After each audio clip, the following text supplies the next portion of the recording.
వాళ్ళు రాశారు, బయటికి తీశారు. మొత్తం క్వశ్చనబుల్ క్రెడిబిలిటీ అంటే క్వశ్చనబుల్ ఇంటిగ్రిటీ ఉన్న సంస్థ ఉర్సా అనేది అని వాళ్ళు రాశారు. మీరు అడగాల్సింది వాళ్ళని. వెంకటరెడ్డి ఏముంది, వాళ్ళు రాసింది తీసుకొచ్చి మీకు అందరూ చదువుకున్నట్టు ఆయన చదువుకొని మీకు చదివి వినిపించాడు. దానికి సమాధానం ఏది?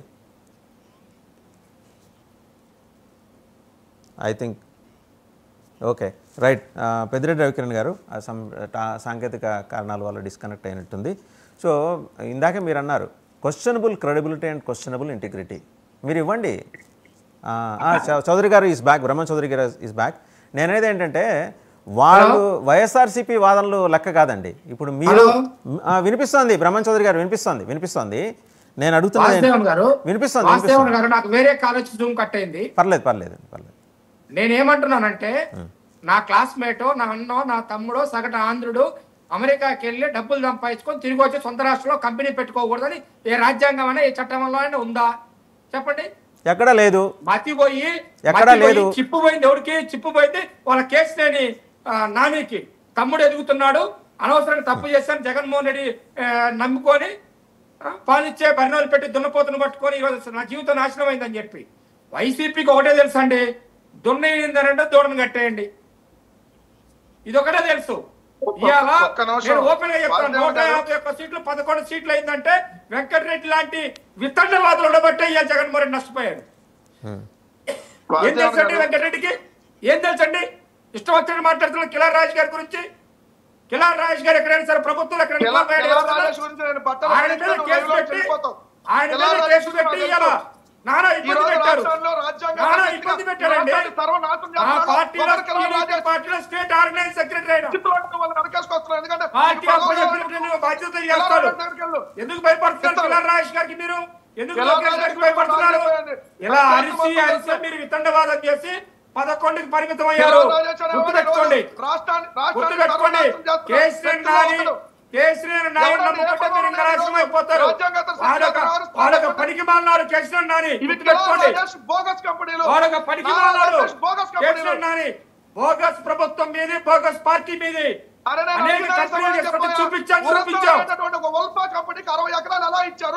60 ఎకరాలు ఇచ్చాము, 60 ఎకరాల కంపెనీ పెడతాము, 6,000 మంది ఉద్యోగాలు తీసుకొస్తాము. ఎదురు చూడండి.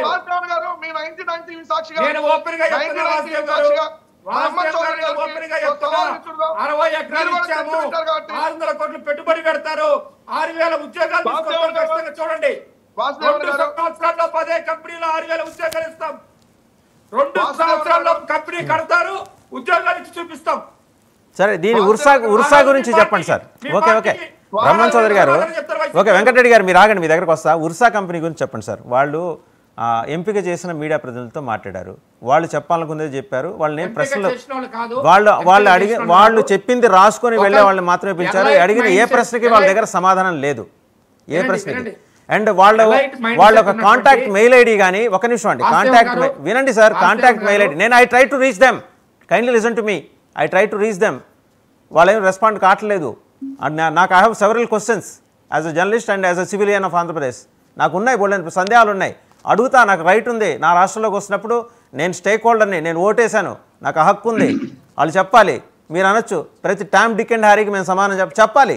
60 ఎకరాలు మీరు తీసుకుంటున్నప్పుడు మీ వెనకాల ఉన్న సొమ్ము ఏంటి? 10 లక్షలతో అయిపోతుందా అంత వ్యవహారం?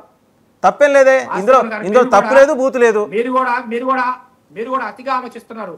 అతిగా ఏం కాదు. క్వశ్చనబుల్ ఇంటిగ్రిటీ ఉన్నప్పుడు ఎవరైనా ఆలోచిస్తారు. నా కంపెనీని రిజిస్ట్రేషన్ చేసుకొని మినిమం నా కంపెనీ 10 లక్షల రూపాయలు నా అకౌంట్ లో పెట్టుకుంటానండి. నా కంపెనీ మీరు ఎంతమందికి ఉద్యోగాలు ఇస్తున్నారు చెప్పారా? అది రాష్ట్ర ప్రభుత్వం ఎకరం 50 లక్షల రూపాయలకి ఆ కంపెనీకి 60 ఎకరాలు కేటాయించింది. దానికి 2 సంవత్సరాల్లో పెట్టుబడులు పెట్టాలి. ఫేస్ బ్యానర్ లో 2 సంవత్సరాల పెట్టుబడులు పెడుతుంది. 600 కోట్ల రూపాయలు పెడతా, ఫేజ్ వైజ్ పెడుతుంది, ఖచ్చితంగా పెడుతుంది, ఉద్యోగాలు ఇస్తుంది. వీళ్ళకి ఏం లేదు, కంపెనీలు రాకూడదు. రైట్. వెంకటరెడ్డి మీరు ఆగండి ఒక మాట. ప్రదీప్ రెడ్డి, వెంకటరెడ్డి గారు మీరు ఆగండి. ప్రదీప్ రెడ్డి ఏం మాట్లాడారు ఒక మాట చూపిద్దాం. మళ్ళీ బ్రహ్మన్ చౌదరి గారు చూస్తారు. నేను ప్రదీప్ రెడ్డి గారిని ఆహ్వానిస్తున్నా. ఒకసారి వినండి. ప్రదీప్ రెడ్డి గారిని కూడా నేను ఆహ్వానిస్తున్నా. ప్రదీప్ రెడ్డి గారిని కూడా రమ్మనండి, ప్రభుత్వాన్ని అప్రోచ్ కమ్మనండి. మేము భూమి ఇస్తాం, కంపెనీ పెట్టమనండి, పెట్టుబడులు పెట్టమనండి, ఉద్యోగాలు ఇవ్వమనండి. మేము ఆహ్వానిస్తున్నాం. ఆంధ్రప్రదేశ్ మంత్రివర్యులు నారా లోకేష్ గారికి ఈ వీడియో ద్వారా నా చిన్న విన్నపం. నాకు కూడా ఒక 500 ఎకరాలు భూమి ఇస్తే 99 పైసలకు నేను కూడా తప్పకుండా 50,000 కోట్ల పెట్టుబడులు తీసుకుని వస్తాను. నేను కూడా చాలా మందితో టచ్ లో ఉన్నాను. రైట్ అండి, అదే ఆయన కూడా టచ్ లో ఉన్నట్ట చాలా మందితోటి. వాసుదేవన్ గారు ప్రదీప్ రెడ్డి గారు లాంటి యువకులు ఖచ్చితంగా మళ్ళా తిరిగి వచ్చి పెట్టుబడి ఇక్కడ పెట్టాలి అని ఆహ్వానిస్తాను మనస్ఫూర్తిగా. ఖచ్చితంగా తనకు భూమి ఇస్తాం. తనకి గవర్నమెంట్ ఏదైతే కండిషన్స్ ప్రకారం భూమి ఇస్తుందో ఆ కండిషన్స్ ప్రకారం ఆయన కూడా అడుగుతుంది. కండిషన్స్ వైలేట్ చేసి ఇమ్మంటల్లా మీ కండిషన్స్ లోబడే